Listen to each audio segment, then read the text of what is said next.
welcome back, everyone, to another day after show. DJ, there will be more of these as the Canes went into the Cotton Bowl and beat Ohio State 24-14 to avenge 23 years of frustration and also obviously advance to the college football semifinals against a team to be determined. The Sugar Bowl is actively being played right now. Just it's midway through the first quarter if you're watching this on replay, so we obviously don't know the opponent yet.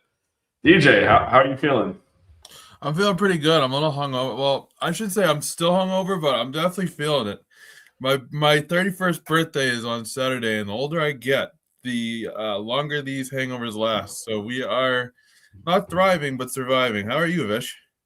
I'm doing fantastic, actually. So I had a great night. Shout out to Kane Lake, What's up, Kane Lake? J-Rock, Appreciate you guys coming in at the new time, or the adjusted time, rather. Yeah, we had to adjust. I was flying back. I think everyone had a late night last night with the big New Year's, and then I was flying back from Dallas anyway. So we went to the afternoon flight. Before we kind of get into it, an evening show, I guess I should say. Before we get into a couple of things, I'm obviously going to shout out sponsor, but shout out also the Canes women's basketball team. Just finished beating Virginia Tech in overtime. We're down 18 points with 3 minutes left in the third quarter. Came all the way back and won the game. And that win was head coach Trisha Colt's 500th win as a coach. Shout out to them. Shout out to the men on the 30th. Down big to Pitt at home. Came back and won that game. Actually ended up blowing Pitt out in the end. So 3 nights in a row, Canes hoops, then the football team, then the women's hoops team all come with big wins. Those are a couple of ACC wins for the basketball programs that were much needed. So everything is going good on campus, as Christopher said here. Happy New Year to everyone. It is now 2026, and we are a week away. At this time next week, we will be playing in Glendale against opponent to be determined. Let's shout. Yeah, go ahead, DJ. No, I was gonna say I'm happy because this is a new calendar year start for the DJ and Vish after show, and so I'm excited to see how we can grow in a full calendar year. Yeah, let me shout out sponsor. We talked about that a little bit. So, shout out sponsors also on the screen. All right, 305-800-PAIN. After an accident, every minute counts. With one call to 305-800-PAIN, you get immediate access to trusted doctors and attorneys who guide you step by step. With an A+ rating from the Better Business Bureau, they are a brand you can trust. Much like 5 Reasons Canes, 305-800-PAIN is focused on the local community of Miami-Dade County and South Florida. They'll handle all your accident needs, including car accidents, personal injuries, and related legal matters. So after an accident, be sure to call 305-800-PAIN. The number is the brand, 305-800-PAIN. Después de un accidente, cada minuto cuenta. Con una llamada a 305-800-PAIN, ustedes pueden obtener acceso inmediatamente a tutores y abogados para ayudar con todo el proceso. Con una clasificación de A+ del Better Business Bureau, pueden confiar en ellos. 305-800-PAIN tiene mucho en común con los 5 razones Canes. Están enfocados en la comunidad local de Miami-Dade County y el Florida del Sur. Ellos pueden ayudar con todo después de un accidente, accidentes de carro, lesiones personales y otras cosas legales relacionadas. Entonces, después de un accidente, llama 305-800-PAIN. El número es el nombre de la marca. All right. Yeah, exactly. I think we're all very excited here. Good turnout, by the way. Obviously, there are more Ohio State fans. There's always going to be Miami's a small private school, but big Miami turnout. One of the biggest I've seen in years at like a neutral site game. But I guess, DJ, let's start at the top. What were your overall impressions of that game between the Canes and the Buckeyes? I was actually shocked at how the game started, mostly because of a couple of things. For one, the defense, I thought the defensive line did a fantastic job against the Ohio State offensive line, and at one point in the first quarter, the Buckeyes offense couldn't get anything going, and I saw a stat last night that said there were 9 yards in the first quarter gained offensively by the Buckeyes, and they were able to do 2 things. The Miami Hurricanes defense was.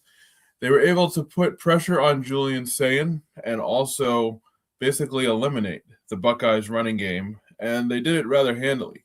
It wasn't a eliminate the running game, but saying passed all over the Hurricanes. Sure, they had that blip in the second half where they started to get things going, and yes, there was Jeremiah Smith, but the collective effort of the defense to kind of prioritize those two things, ultimately won them the game. And I thought the offense did a really nice job. You saw, as obvious and as, as this might sound, you saw a veteran quarterback against a rookie quarterback. And I thought Carson Beck, who sometimes, bit off more than he could chew at times this season with deep throws and kind of, trying to make the big play, took what he could get.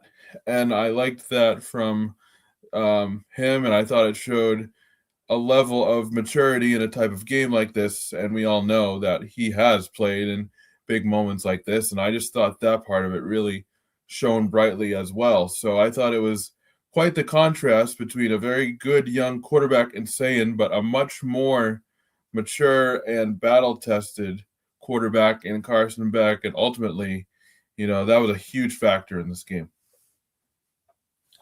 Yeah, and I thought, I thought Shannon Dawson's approach was spot on, which is kind of what we talked about. Like, we know, look, I mean, let's be real. We don't, this is going to be, and we're seeing this game by game, right, with all these playoff games. You really don't know who's good until the game is being played. And that's because these conferences are bloated, and it's very hard to evaluate teams. Like right now, Mississippi and Georgia are playing. They played earlier this year. It was a dogfight. Mississippi led late in the third quarter. Georgia came back and won. Mississippi also went and won it at Oklahoma. They didn't play any of the other good teams in the SEC. They only had one loss, though. They're clearly a good team. But are they a championship team? You don't know.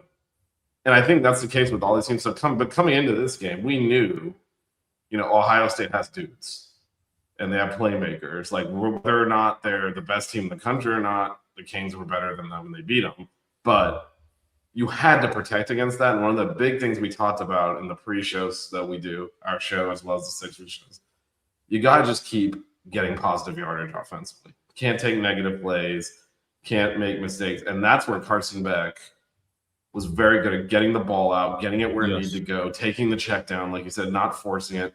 The deep shots that were taken were safe throws to the outside. They were never, thrown into coverage. We talked a lot about how Patricia disguises plays underneath and confuses quarterbacks. He just didn't mess with any of that, and was willing to take off and run for yardage to get yards here and there, including multiple times where he put his body on the line and ran over safeties. And it was, like you said, it was a very mature performance, and it was a gutsy one, and it showed all the leadership that the coaches are constantly talking about that I feel like our fans question, but they're constantly talking about how he's like another coach on the field, and he's so mature and he's poised, and I think we saw that on display. That if you look at the stat, like, oh my God, what a great performance! But if you watch the game, it's one of those things where if you watch the game versus read the stat box, you're not gonna, the stats do not tell the true story of how effective he was. And several key third downs he had to throw for them, and he completed them. It was a great performance from him, and and I think Sayin was more uneven. Look, Jeremiah Smith is ridiculous. So, obviously, yeah. I mean, that guy is just uncoverable. What was his final? I think it must have had close to 200 yards, right? I mean, he had 157, 7 receptions, 157, and a touchdown. And I mean, he was that good, but I think Sayin was definitely more up and down, obviously, through the 2 picks, including the pick 6. Although that was kind of on Jeremiah Smith for getting just completely roasted by Keontae Scott on that. But I do think there was a difference at quarterback just in terms of maturity and ability to, and experience playing in these types of games. And I think that showed up. But that was a heavyweight fight. Those were 2 very physically built teams. And we've talked a lot about this Miami program and how Mario builds from the inside out. He spent years kind of building up these lines of scrimmage for games like this. And ultimately, Ohio State as a program is one that is very used to winning on the offensive and defensive lines, and they lost on the offensive defensive lines last night, and that's where the game was decided. Absolutely, and you saw the absence of Brian Hartline shine very brightly for the Buckeyes, and as great a play caller as Ryan Day was, especially at Boston College when he was a very good offensive coordinator, he definitely had some deficiencies that the Canes were able to attack. There wasn't a ton of balance, I thought, in the Ohio State play calling, and that allowed the Hurricanes defensive line especially to kind of pin their ears back and just go. Because we talked about even getting a little pressure on Sayin can make him uneven and kind of force him to rush and make those difficult throws or those throws he didn't want to make. And that's the way you get him off balance and make him kind of struggle in a moment like this. And they did that to a T. And I thought they did a really good job of, not overcomplicating things defensively. They just focused on, getting to the quarterback and staying in their spots, and the rest followed suit. Well, I think one of the things that happened early, DJ, and this is where you saw an adjustment made. Well, there's a couple. There was a lot of adjustments made at halftime by both teams, but the Canes were just winning. When they tried to run, because they're trying to run off tackle, they kind of run what they normally do. I mean, the Canes were just blowing everything up. Their linebackers too. That was one of the better games I think we've seen from the Canes linebackers in terms of closing down on the run. Mo, Torre, and West were everywhere. And they just couldn't, like, they were not getting yardage on those running plays. But the Canes were, they were pressuring. Well, I guess let's kind of work through the game here a little bit. So both teams, punted, and the Canes then went on a sustained drive where Fletch fumbled deep in Ohio State territory, but then forced another 3-and-out. Next drive, the Canes this time finished it. Went all the way down, scores. Good balance running and throwing. Mm-hmm. Carson Beck hit a couple of key third down passes as well. And then the play call for the touchdown was just excellent. Went to the heavy package and then threw it to Fletch out of it after Carson Beck faked like he was going to take it. It was a 3rd and 1, I believe, or 2. It was short yardage, so it was plausible that Carson Beck would run a draw. So they pull the offensive lineman around as if they're going to lead him off left tackle, and then when he faked like he was going to run, the linebackers don't have a choice. They have to come up on that, or he can just keep it and walk into the end zone, basically. Yeah. And that just gave Fletch enough of a gap outside, and it's a brilliant play call. But then, next play on the next drive is when the first Jeremiah Smith sighting, where I thought that was a good adjustment from Day there, in that the Canes were just coming up so hard on the running game. That play fake on first down, they picked up the pressure for once because the Canes' defensive line at that point already knocked Sayin around quite a bit.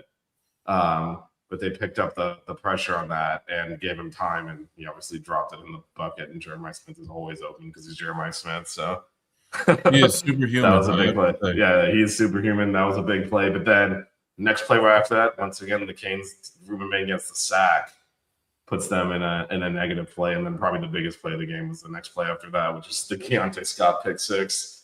What did you think of that play? There was so much going on there, but I do think what's kind of got lost a little bit is Bane's sack makes that play. He gets the sack on the previous play because they just hit the deep ball, so they got some momentum moving forward. He sacks Sayin, and now they're in 2nd and long.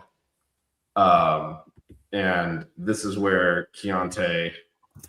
They all talk about how much film that guy watches.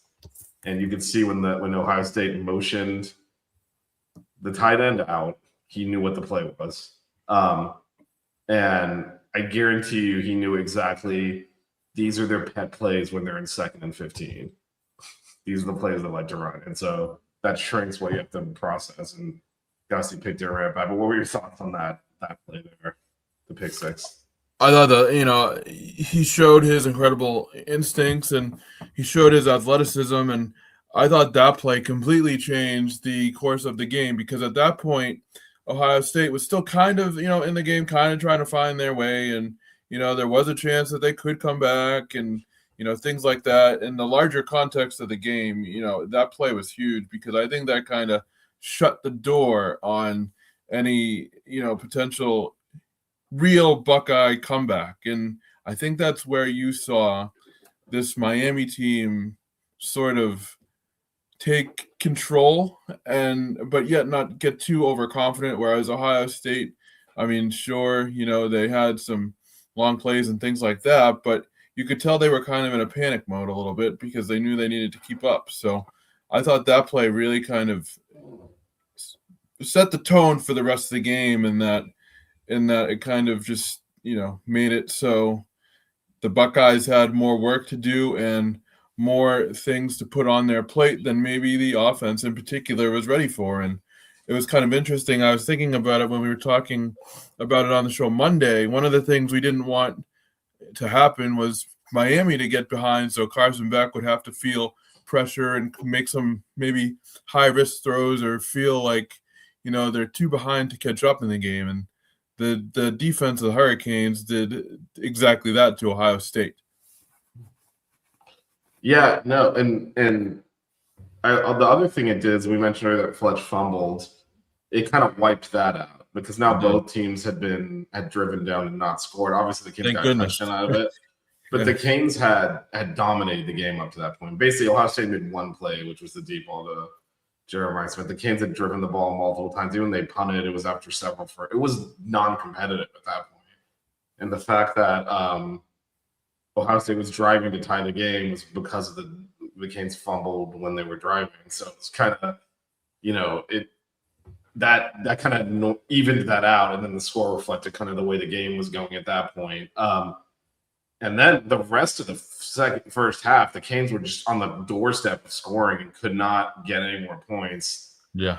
And what did you think of the end sequence at the half? So the Canes actually got to the 30, which is field goal range, but then, that was the only time they had some negative plays really in the whole game. So they had to punt. They punted it down to 2. And so at this point, Ohio State has not really moved the ball at all again, other than the one play over the top. They looked like they were going to take it into the half. They ran to kind of get out of the goalpost, and the Canes called timeout.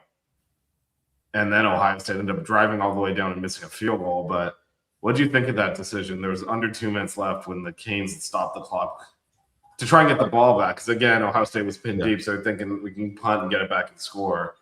What do you think of that?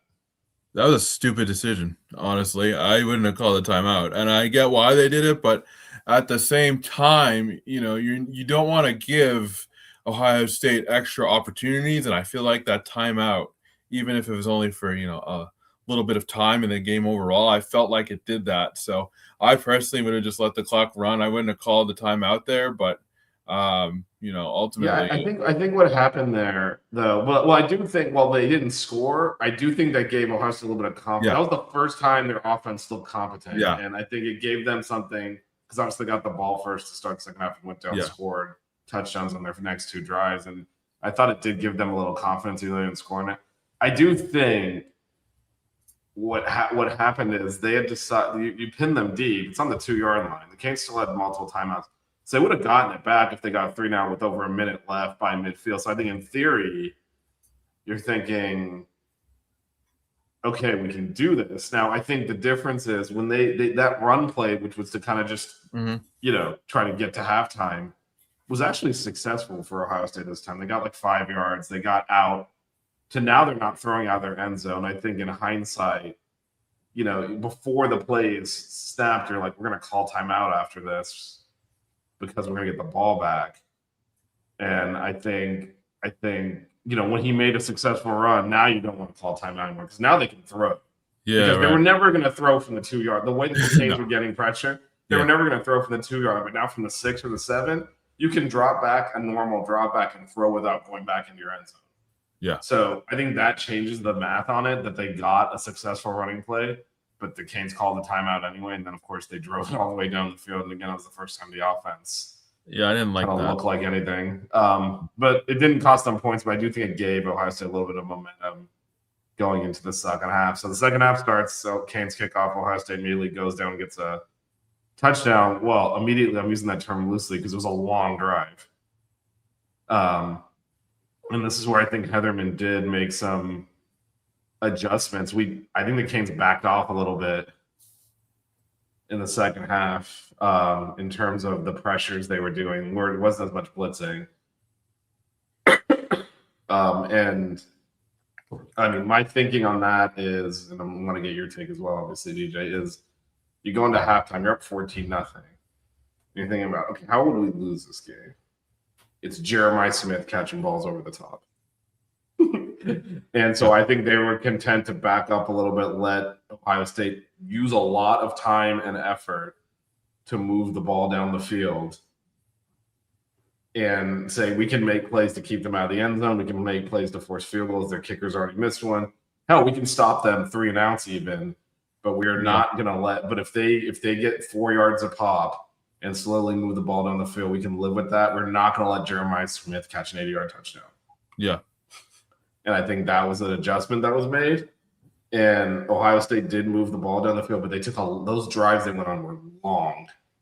And one of the things, and the reason I think this is a salient point too is, we've seen, especially early in the year, where everyone keeps telling the Canes, the score should be worse. The score should be worse. Like, how come you're only up by, 14 when you've been dominant? Well, when you do these drives where you are putting together this 12-play drive and you're pounding the team and you're getting 5 and 6 yards of play, but you're not getting 50, it takes a lot of time to actually go score. So you could have dominated for the last 8 minutes. You have a 1 touchdown drive for 8 minutes. And so now you're like halfway through the quarter and you've only scored once. And so Ohio State had a very dominant first drive, and more than half the quarter was gone. Yeah, it was actually a fast-moving game. I don't know how it felt there, but it felt like a very fast-moving game on TV. Yeah, and you know what? One of the things I saw, I wish I knew who it was because I give them credit. One of the things I saw afterwards is like, you got to understand, these teams are built like NFL teams. They build inside out. They're physical. And they played an NFL game against each other stylistically, which NFL games zip. Because there's not all this, let's go no huddle, let's do this, let's do that. It's very much stoppages after first downs, and but it's also just, it's very much we're gonna run a normal tempo and run our stuff because this is professional football. The gimmicks don't work here, and we've seen again Chip Kelly. He went to the NFL as a disaster. Like, we've seen the gimmicks don't work in the NFL because the players are too good. So all this stuff, we're gonna go no huddle, we're gonna speed, we're gonna do all this stuff, doesn't really work. But these were 2 NFL-like teams, and that's why the game just zipped along, because it was very much – there were 6 possessions in the second half total. Ohio State got 2 touchdowns and a punt. The Canes got a punt, a field goal, a punt, and a touchdown, and that was it. And then the interception at the end of that one doesn't really count as a possession when the game was basically over. So that's an NFL game. That's the type of thing you see in the NFL. So it definitely zipped along. But what do you think of the adjustments Heatherman made? Because he definitely kind of backed up a little bit there in order to play a little bit more safe. Jeremiah Smith had obviously already gotten over the top ones. Yeah.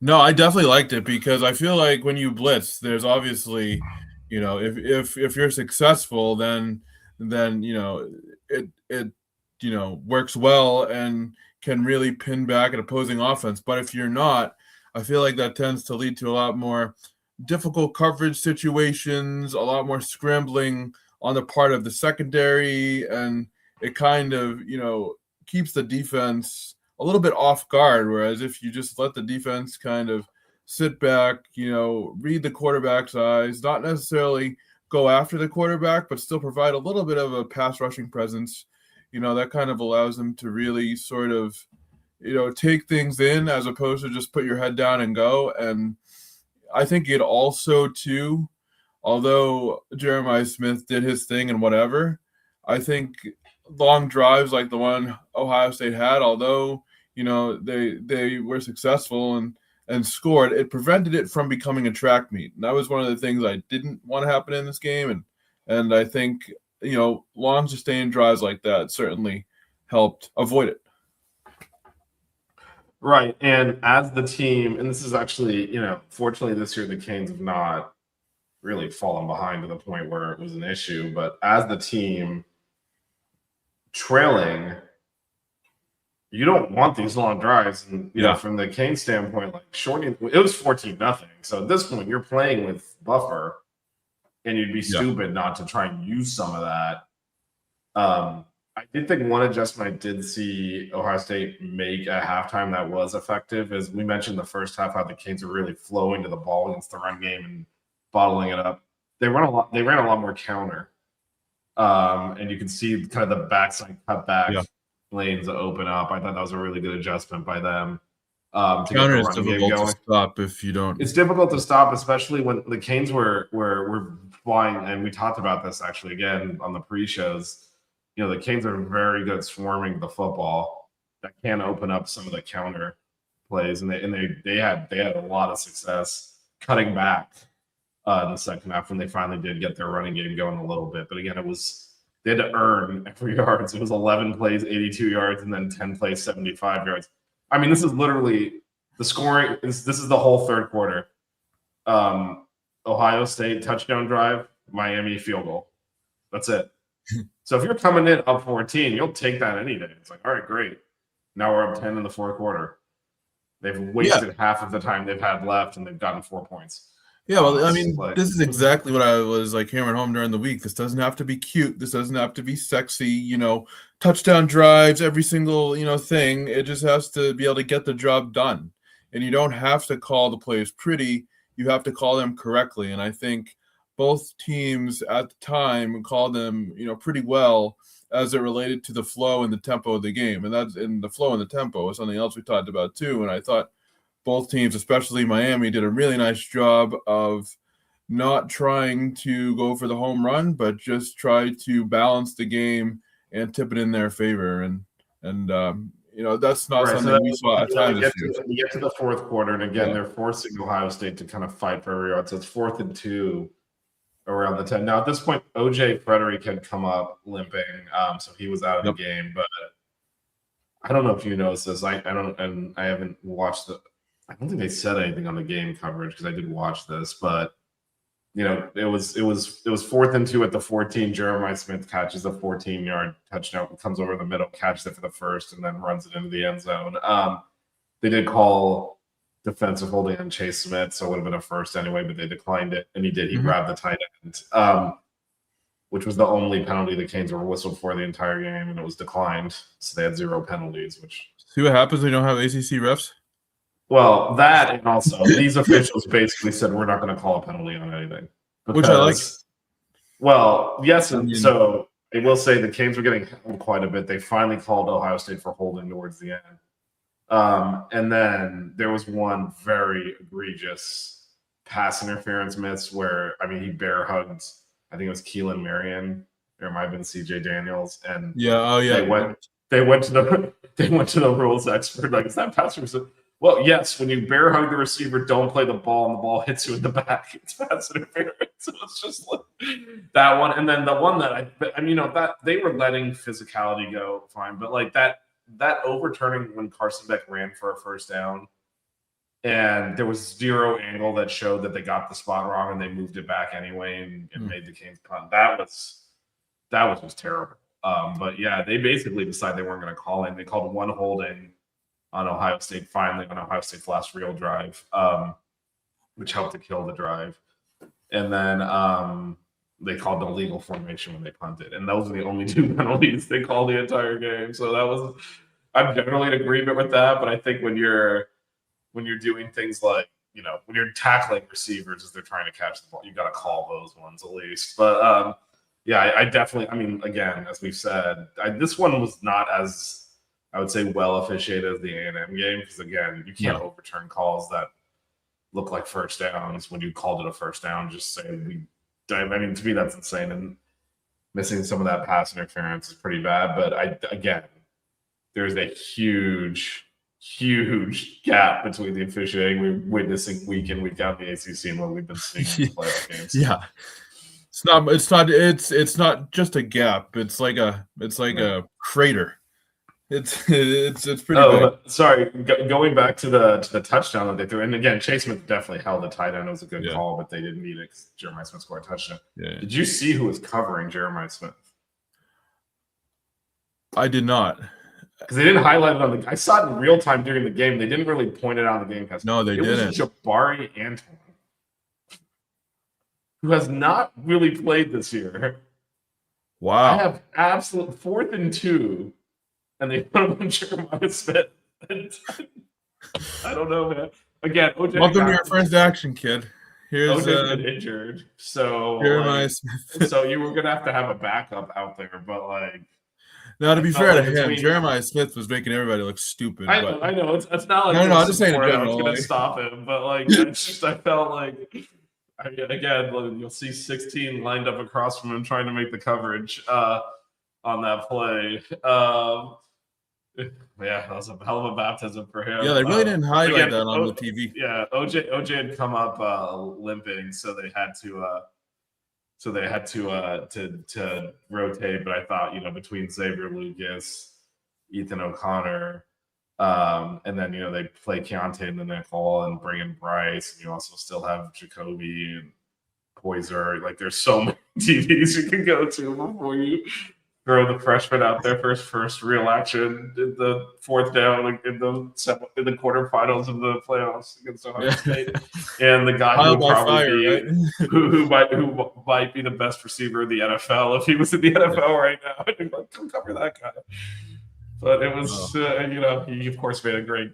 Obviously, he got inside, made the catch, but then made a great play to kind of outrun 4 defenders and score a touchdown. Yeah, he's just So now dangerous. it's 17-14.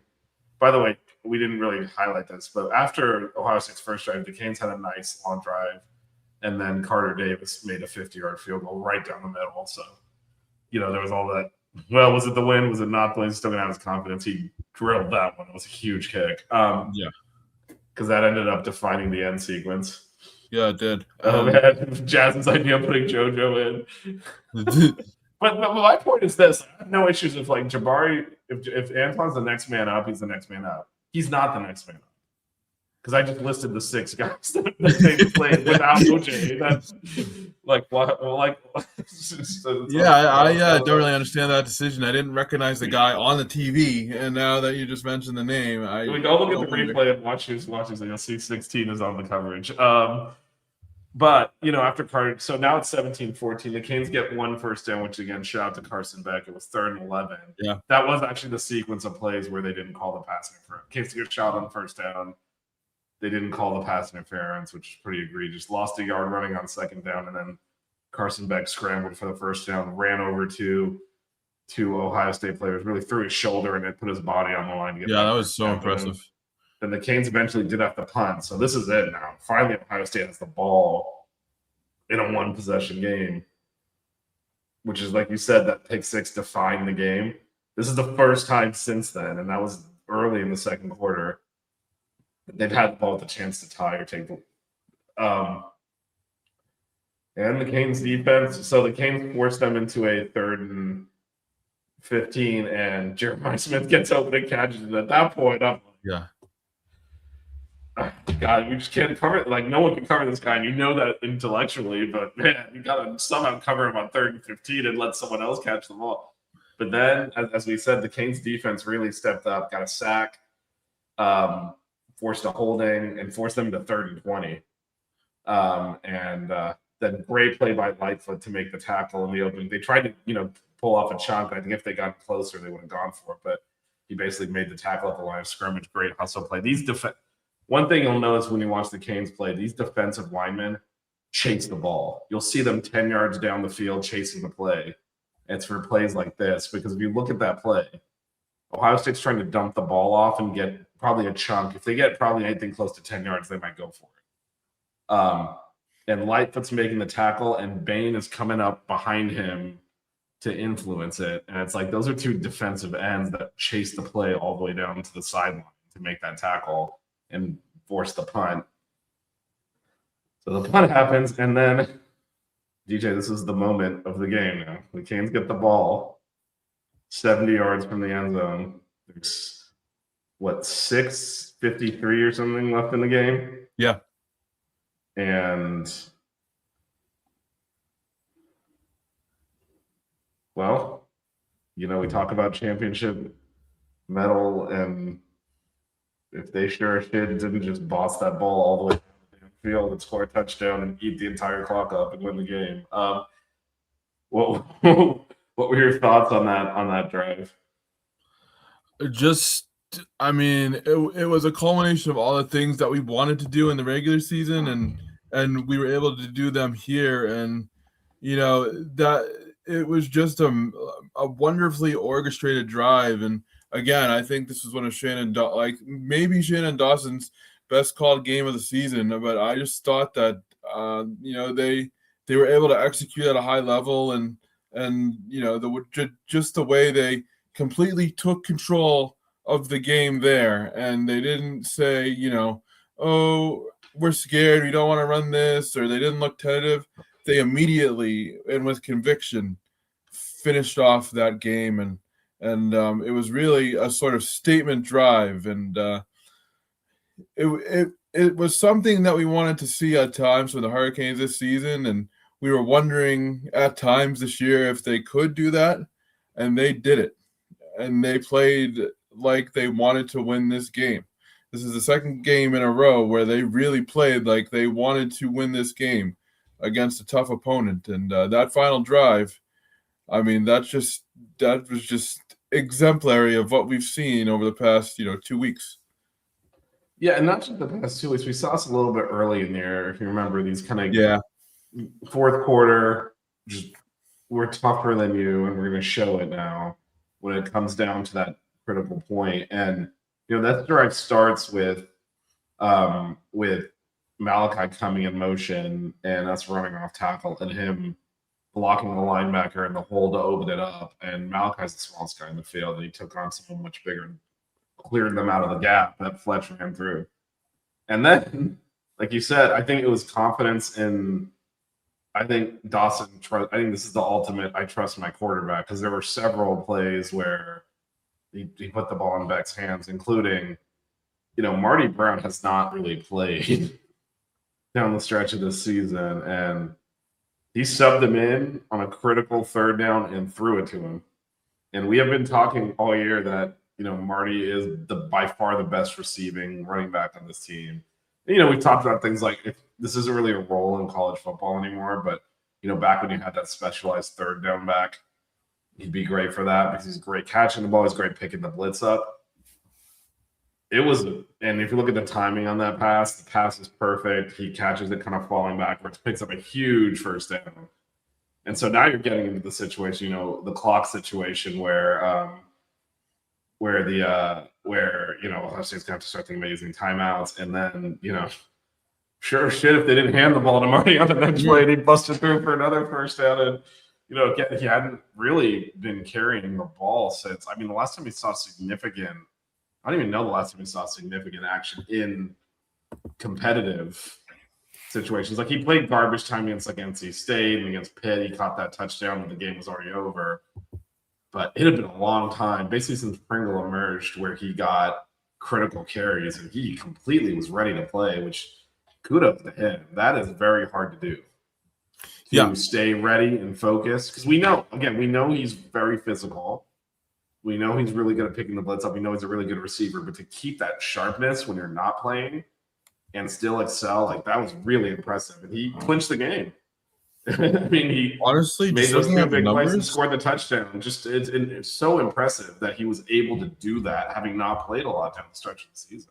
Honestly, the Florida game, and kind of sticks out to my mind as the last game where he was really kind of able to make not a lasting impact, but a big impact in a game. And like you said, Pringle emerged, and then obviously you've had Fletcher at times, and to have him, like you said, just come in and immediately put his stamp on this game was extremely impressive. And it was like a culmination again of what we want to see all season: catching the ball, making the heads-up play. So, although he's kind of had an unspecified role at times, he showed up to play last night. Yeah, no, he did. He was ready. And again, he didn't get in until late in the fourth quarter. So, and then there was one other really critical play on the drive, which was the third, and I believe it was 4. And, we talked about the wide receiver screens weren't as effective against A&M as they had been. Well, they went to that play call to C.J. Daniels, and that was the game. At that point, the game's basically over when he converts that because they have to use their timeouts or do something. That eventually they let Marty run into the end zone. They were basically faced with all sorts of bad options at that point from an Ohio State perspective. But what do you think of that play call? Because it was runnable. It was 3rd and 4. And the one thing you don't want to do is throw an incompletion because again, Ohio State's burning their timeouts now. So if you put the ball on the ground, that could be a huge negative. So what did you think of that play? So I'll be blunt or honest or transparent here because the Ohio State called timeouts. We had time to think about it. I said, run this up the middle, make them use their line. They had, I think, 2 timeouts left. Make them use the timeout. Mm-hmm. If you get anywhere close, you can go for it and then go for the win essentially and say, you're going to have to stop us from getting a yard. And Miami gets a yard when it needs a yard. Or maybe you even just get it on the 3rd down because the Canes had been running effectively on this drive, and 4 yards is certainly reasonable to pick up. And instead, my friend who was sitting next to me was like, no, throw the wide receiver screen. And he was right. I was wrong. But shout out to Glenn for that one. He called the play. What was your thoughts on the play call there to basically put it in Carson Beck's hands and say, you got to complete this pass? When we throw an incompletion there, you got to kick the field goal, and there's a minute and a half left. They've got 2 timeouts, and they've got Jeremiah Smith. And you're in a little bit of trouble. They obviously have to go down and get a touchdown at that point, but you're and so what were your thoughts on that play call? Ballsy, absolutely ballsy. I mean, I really didn't want to run that wide receiver screen. It's one of those things where I kind of closed my eyes when the play was being run, but once they picked up the first down, I was like, hey, what a great play call.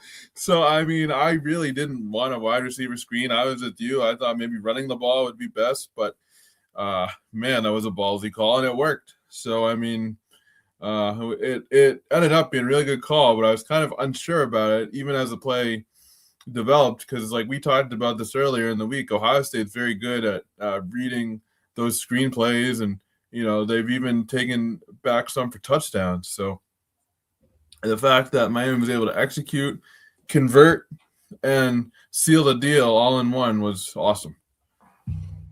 Yeah, and again, shout out to Malachi, great block on that. And when he cuts back to the inside, this is, again, I think one of the things, if because you're obviously focused on the ball a lot when you're watching plays. If you ever go back and watch the Canes, watch how much the players not directly involved in the play are running. Because on that play, when he cuts it back inside, Malachi seals the outside, and CC Mawanoa comes all the way from inside and gets a block to open that play up because this guy's 300 plus pounds. He hustled out to the edge and made a block outside. That's how you win games. That's how you win championships. And that effort, everyone's going to know CJ, made a great play because he did. He cut it back inside, beat the defense, and got the first down. But man, Maui got out there and put someone on his ass. And it's like that. That's how you win football games. So that was really impressive. And then at that point, the Canes ran once. Ohio State didn't call a timeout, which was weird. And then on the next play, let the Canes score a touchdown. So there's 55 seconds left. Canes were up 10. Ohio State had 1 timeout. Game was basically over. They threw a pick. Lightfoot hit Sane, and Jacoby Thomas basically fair caught a throw. And fell at midfield, although I feel like there was room for him to run that back for a touchdown. But he sat down. The Canes come out of there 24-14. We're back to steal this. Happy New Year. Might have to roll with that for a bit here. Happy New Year / New Year to all of you out there as well.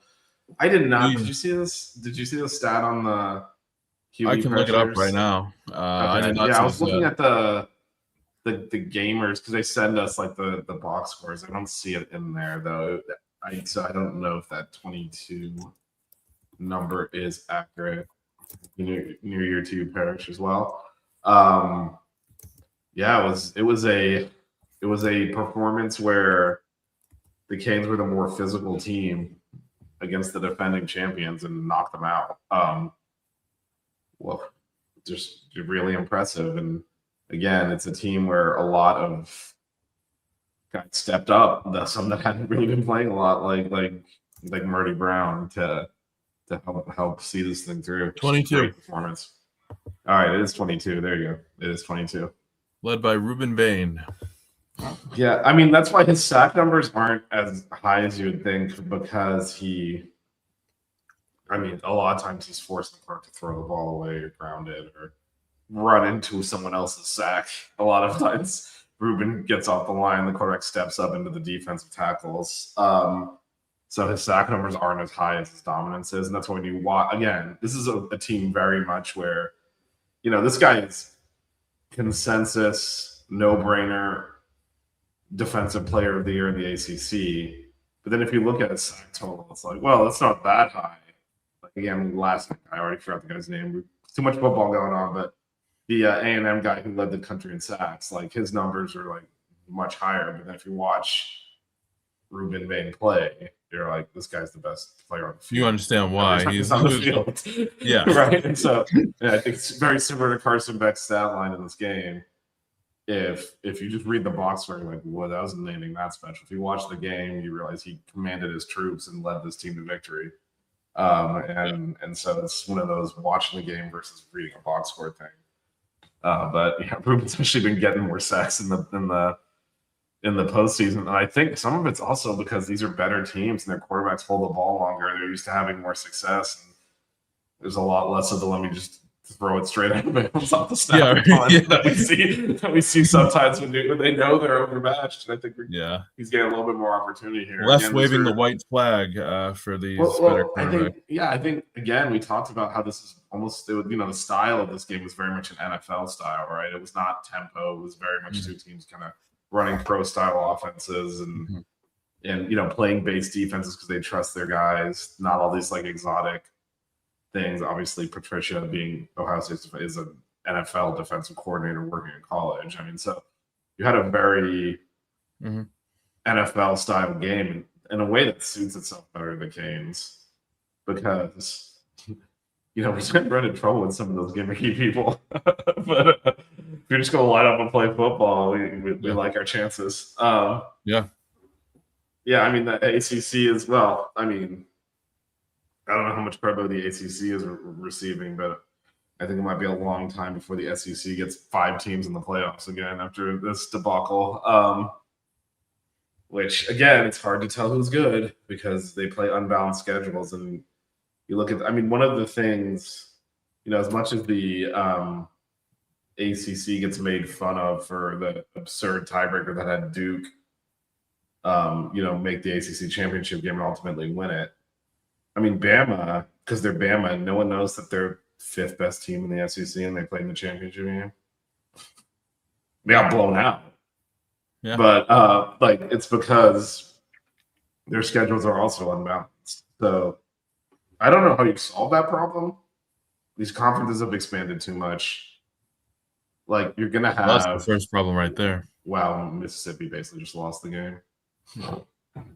We'll be seeing Georgia most likely. I hate they Georgia. Fumbled and Georgia scooped and ran it back for a touchdown late in the first I really half. do hate Georgia so much. Mississippi was driving too, and they're only down 2. Well, they were down 2. That one hurts. Anyway, but back to my point, like it's impossible to evaluate these teams. Yeah. Because they don't play this within the conference. They don't play anything close to the same schedules. So I don't know. I don't think it's solvable, because how can you tell who's good or who's not? Yeah. Again, you have situations where teams, are several spots lower in the same conference, have a significantly higher strength of schedule, and are probably better than the team in front of them. Yeah, look at the one-loss team. Look at the Big Ten with 18 teams. Like, what are we doing here? Yeah, no, it was the point people were making about A&M too. Like, they missed the whole top of the conference with Texas, and they lost to them. Now A&M, it turns out, is a good football team, but they could also be terrible and find their way through those wins. Yeah. So I don't think there's any. I still think they need to go to some kind of automatic bid systems for the conferences. Your conference gets this many number of bids, you figure it out on a conference level. We're not doing the selection.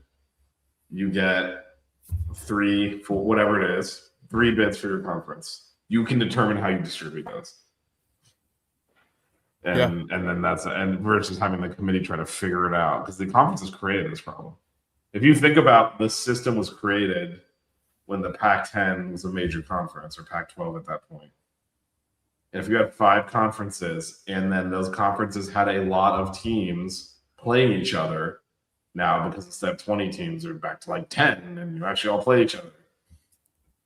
A lot of the issues we're having with, is that team even good if they're in the playoffs, would go away, because you would know. But one thing we do know is the Miami Hurricanes are damn good. So that has been proven time and again. They are now, I believe this number I saw is 7-0, 5-0, something like that, against ranked teams this year. The 2 losses were obviously not to ranked teams, which we heard about endlessly, and no one focused on the.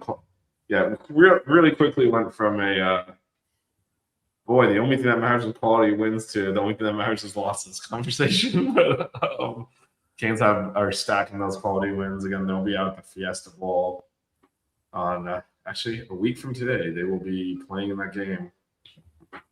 Right now, it's looking like Georgia, based on the sequence of plays that just transpired 2 minutes ago. But there's a whole half of football left there. But yeah, it'll be Fiesta Bowl. So then, I guess the day after is a Friday. I don't know if you can do a show Friday morning or not, DJ. But we'll talk. I have no life. I can definitely do a show Friday morning. Okay, cool. Because I'm not flying back until the afternoon. That afternoon Phoenix time. So I need to borrow some of your frequent flyer miles or something. Oh, they're getting shredded now. So for years, I've been booking these trips and canceling to get the miles back. I'm using miles. That's what I'm spending my miles. Okay. My miles account now, because for what? So with miles tickets, you can book them, and then if you can cancel them, they give you the miles back. And so for years, I've been booking trips to Charlotte that I've never taken. and that's what I was going to say. Like, the Dallas trip was the first. I was like, oh, I'm actually going to use the miles. I can always put them in there, and then they cancel it. They refund them to me. And then the Phoenix one as well, because I can book it before the Canes win. Because flying from Miami to these places, like, the prices go through the roof immediately after Miami wins, because people start buying the tickets and then the flights all sell. So I can bring me a souvenir cup home. A souvenir cup I can, because I do have a collection of cups back here. That okay, yeah, for sure. I'll get you something. But so I always I book the flight before we know the Canes are going to make it, because the prices haven't been jacked up yet, and you can get them for relatively few miles. And then when they invariably don't make the game, I cancel and get my miles back. But this time, not this year. This year, this is the second time in a row. I did actually this year. I did cancel Charlotte once again, but yeah, I am using those miles for other trips now. So Dallas and then Phoenix. Yeah. Man, did you have some barbecue while you were down there? We were literally, because Melissa obviously always goes with me. She worked. What the hell day is it? It's Thursday. She worked Tuesday night, got off work at 3 a.m., went straight to the airport, flew to Dallas. We had these flight delays, but eventually got to Dallas. She napped on the plane and stuff. Went to the game, 8 a.m. this morning. We were flying back to Miami because she had to work. She's at work right now. She had to work today. So. How is she doing it? Running out of adrenaline, man. The Canes are in the. I don't know how you can sleep on a plane either. I don't know. I sleep on planes. I can't planes. I've become good at that. Oh, really? I don't know how you can do that. Planes are scary to me, but I suppose if I have to come see you guys, I'll have to go on a plane. So I mean, I'm on planes all the time, so I'm very good at it. Any good airline food anymore or no? Yeah. I don't give you food. No food anymore? No, not really. Unless you're in first class. I haven't been on a plane in 20 years, so. They give you, at least on American Airlines, they give you little Biscoff cookies. So that you get. Okay. You get a snack. Okay. Better than nothing, I suppose. Yep. Well, again, we don't know the opponent yet, although it's trending towards Georgia now after Ole Miss led most of the first half. But still a half left to play there. Either way, the Canes at 7:30 Eastern next week will be kicking off against someone in the Fiesta Bowl. We're not gonna have Deshaun Sunday. There's nothing else to talk about, but we will have we will have Six Rings Canes on Monday, where we'll preview the Fiesta Bowl, obviously do our score predictions, and then I guess next Friday morning we will have the day after show after the Fiesta Bowl, and hopefully there's one more day after show after that. Yeah. So when is a changing game? I'm looking at my calendar here. Is it? It's Monday the 19th. Okay. Yeah. It is Monday the 19th. It is, yeah. No, so what ends up happening now, if you notice, like, pretty ridiculous that these games are now on Saturdays when college football is played, it's because the NFL is eating the weekends now and they don't like to go up against the NFL. So it's on Monday. Yeah. Versus going on the weekend and playing and going against the NFL playoffs.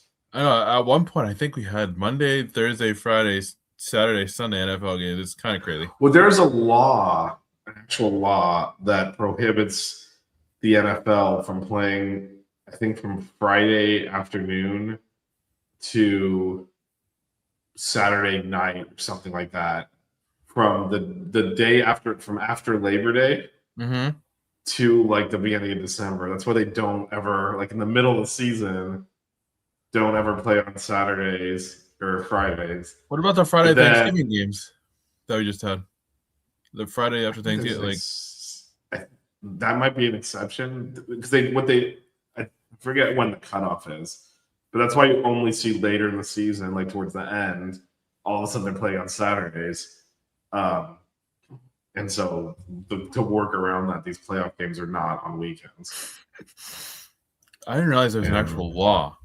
Yeah, no, there's a regulation because they didn't want them. Something about, I think it was to protect more high school than college, but they didn't want the NFL to go play on Friday nights and like basically. Well, now you're seeing a lot of colleges play on Friday nights too, so I don't know. Yep. But yeah, so the NFL is. I'll actually. Let me look up the actual wording. Yeah. No, because now you're seeing college games on Fridays all the time. The Sports Broadcasting Act of 1961. Huh. Limited times and locations where professional football games could be televised under this antitrust, so they avoid competing with most high school and college football games. Let me see if I can get the. Every day is a school day. Learn something new today. Let me see if I can get the exact.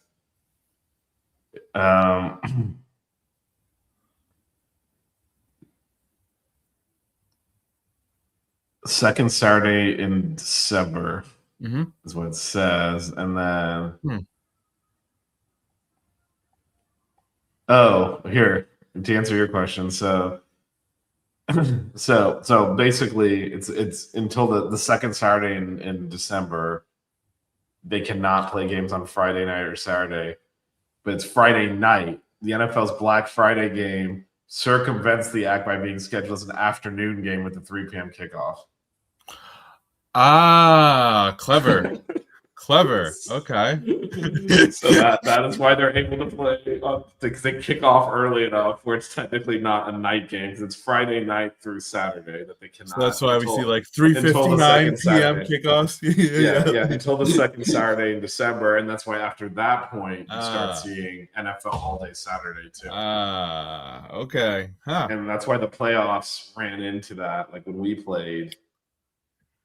Those last two games after us, that first round, were going up against NFL playoff games. I didn't realize there was so much legalese involved. They're not NFL playoff games, NFL games. So, yeah, and so that's why you're seeing randomly like, it's Thursday, we'll do this, and then on the that's why the championship game's on a Monday. Okay, because it's during the NFL. Well, it's during the NFL playoffs. The NFL doesn't play playoff games on Monday. They play Saturday and Sundays. Didn't they like 2 years ago? There was the Buccaneers and. Oh, that's right. They do play the opening game, but I don't think they head to head with that because that. Yeah, you're right. They do. They do play that. They now do play a Monday game, but I think the playoffs start a week. Like that's only the first week. Gotcha. So by the time the championship game rolls around, it'll. Gotcha. Oh yeah, that's right. Okay, yeah, because the Buccaneers lost the Buccaneers beat or lost the Cowboys, and Cowboys won that game convincingly. DJ, how could you forget that? because that very rarely happens. So it was my moment. That's why you should remember. It was memorable. So I was like, that was my moment of glory. How could you just forget that? Knocking out Tom Brady. Yeah. Dallas Cowboys Super Bowl right there. Oh, well. This is as good as we're going to do. Anyway, so yeah, we will after that trip down memory lane and legal broadcasting definitions. Yes, the Fiesta Bowl is next Thursday at 7:30 Eastern, and then if the Canes win the championship, it will be Monday the 19th, which is also MLK Day. Is it still the Tostitos Fiesta Bowl, or is it something else? It is not. It's Verbo. Okay, I missed the Tostitos Fiesta Bowl, but I've had experience in the Tostitos Fiesta Bowl that I'd like to forget. Yeah. Last night went a long way towards doing that, but yeah, have more demons to exercise next year. Yeah, looks like Georgia, but you never know. Yeah, well, either way, this program has had two bad Fiesta Bowl championship game experiences, 1986 and 2002. So they need to come back. Exercise the demons fully. Yep, fully. All right, DJ. Anything else from yesterday's Cotton Bowl you want to talk through? No, I mean, I thought it was just a really good game, and it was two really good teams. The good committee finally, got it right, and I was just really enjoyed the game overall, and I've really enjoyed all these games, even the ones this afternoon. So it's the best time of year, and it really highlights some really great football. So I'm happy. Yeah, no, it's great to see the Canes doing as well as they are. Again, it's been a long time, not just a long time coming, but a lot of work from Mario Cristobal and the staff and the players to kind of build to this point. Considering, and he actually DJ called out. It's been a long process. Some of these freshmen. These freshmen were on that team that lost to Middle Tennessee State that we infamously did the post-game show after like that. We played Middle Tennessee State. What game was that? I've totally wiped that. No, he mentioned that. He's like, these kids went through. Like, we were terrible, and they stuck with the program. And when you look at Maui Noah, Bain, Fletch, those guys stuck with it. They either committed after seeing that or were on that team. And those are a lot of the core of this team went through that and stuck with it. This isn't earned ascendancy based on putting in a ton of hard work. So full credit to the coaches, the players that stuck with it, the ones that came in and also changed the culture, even the ones that didn't necessarily, aren't here now. So like Cam Ward helped change the trajectory of this program. All of that stuff, those building blocks matter, even if they're not necessarily on the team that kind of gets all the way there. And so it's great to see. It's the season goes on. We'll be back on Monday for a thorough review of team to be named later. And then see Bama lose. That made me happy today. Yeah, I mean, got just destroyed. Yep. But yeah, we will be back on Monday to preview whoever the Canes are playing, as they will then go to the Fiesta Bowl and eliminate the ACC from the SEC from the postseason, which will be fun. Yeah. And then the other game will be Oregon, Indiana, two Big Ten teams going to Atlanta to play in the Peach Bowl, just like everyone intended. But we'll be back on Monday, and then again next Friday morning. Regardless of the results, we will be live to talk Fiesta Bowl. DJ, thanks for hanging out with me. Yeah. Hopefully, DJ, thanks for hanging out with me. Everyone, thanks for listening, commenting. The show and the season marches on. Go Canes.